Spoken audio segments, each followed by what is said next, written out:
Naglabas na ng Immigration Lookout Bulletin Order ang Department of Justice laban kay Senator Bato de la Rosa. At oras daw na magtangka siyang lumabas ng bansa ay agad siyang aarestuhin. Live mula sa Maynila, nasa frontline ng balitan yan si Camille Samonte. Camille, anong detalyeng inilabas ng laban kay Bato?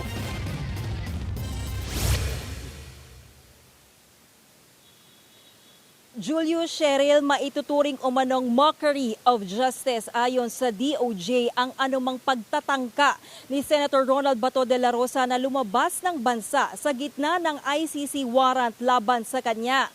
Ayon kay DOJ Secretary Frederick Vida, nagbigay na siya ng partikular na direktiba sa mga otoridad na nagbabantay sa mga border ng bansa. Bagamat kinikilala raw ng DOJ na inilagay sa protective custody ng Senado si De La Rosa, oras daw na mailabas na ng Korte Suprema ang desisyon nito sa mga nakabingbing petisyon ni Senator Bato, sakalang daw aaksyon ang DOJ. Pero kung magtangka raw si Bato na lumabas ng bansa, ipaaaresto ng gobyerno ang senador. Yan ay kahit na wala pang desisyon ang SC sa mga petisyon. Pero paglilinaw ni Vida, walang manhunt na magaganap. Conditional daw ang arrest. Pakinggan natin ang pahayag ni Justice Secretary Vida.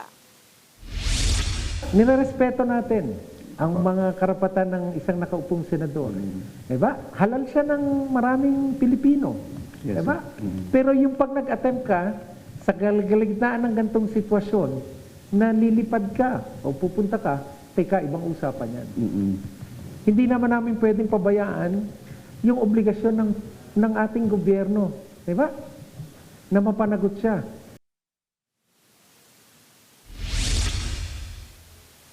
Bago yan, unang sinabi ni Vida na ang arrest warrant ni Bato ay para sa mga Pilipinong naghahanap ng hustisya. Pakinggan natin ulit si Justice Secretary Vida.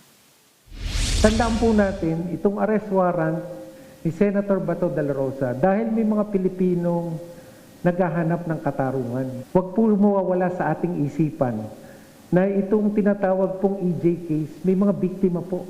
At hindi lang po iilan, may mga bata po. May mga bata po na hindi na ho makakapag-file ng writ of habeas corpus. May mga bata po, may mga biktima na hindi na ho makakatakbo, na hindi na ho makakapangatwiran.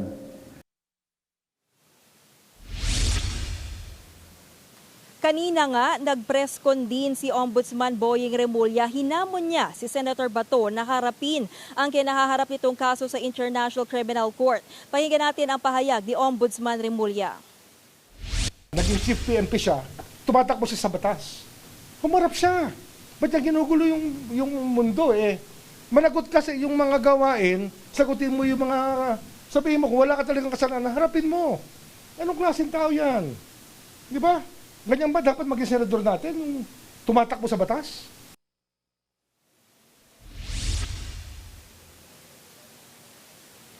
Julius Cheryl, bukod diyan ay bumuo na rin ng task force ang DOJ para imbestigahan ang nangyaring putukan sa loob ng Senado. Inatasan na ng DOJ na magsumite ng report ang DILG, PNP, USAA at NBI kasama ng mga ebidensya na kanilang nakalap.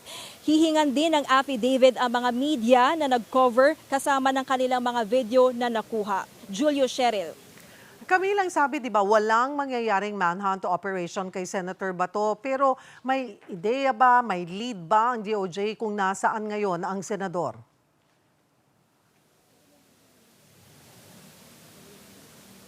Cheryl, hindi yan direktang sinagot ni Secretary Vida, pero ang sinasabi niya, meron daw silang available information para ma-determine kung nasaan si Senator Bato. Pero yung specific details kung saan ba siya ngayon na nagtatago ay wala pa rin tayong impormasyon na nakukuha tungkol dyan. Cheryl. Camille, assuming na magtangkang lumabas si Bato at siya'y maaresto, o sabihin na lang natin na sumurrender siya sa PNP para magpa-custody, iso-surrender ba siya sa ICC kahit wala pang desisyon ang Korte Suprema?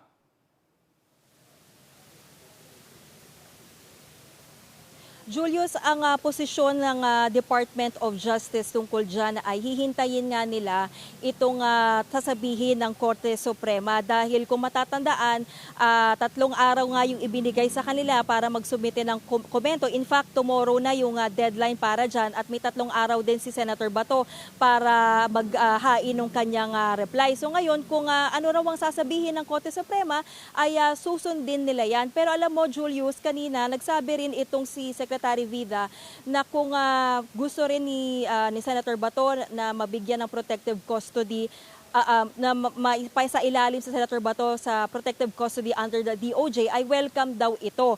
Pero hindi direktang masagot ni Secretary Vida kung maaresto nga ito si Bato, let's say ngayon nga, maharang siya sa immigration, hindi malinaw kung saan siya dadalhin or kung saan muna siya ide-detain, kung dadalhin ba siya muna sa PNP o kung ide-diretso na ba siya, ililipad na ba siya sa dahig. So yung mga bagay na yan ay hindi pa malinaw dahil again, conditional nga kasi itong arrest na sinasabi ni Vida, no? Only if magtangka siya na umalis ng bansa dahil nga maituturing daw yan ng mockery of justice, ay saka lang siya ipa-aaresto. Julio, Cheryl. Maraming salamat, Camille Samonte. Mga kapatid, Julius Babaw po. Para sa komprehensibo at makabuluhang balitaan at talakayan, mag-follow at mag-subscribe na sa social media pages ng News 5.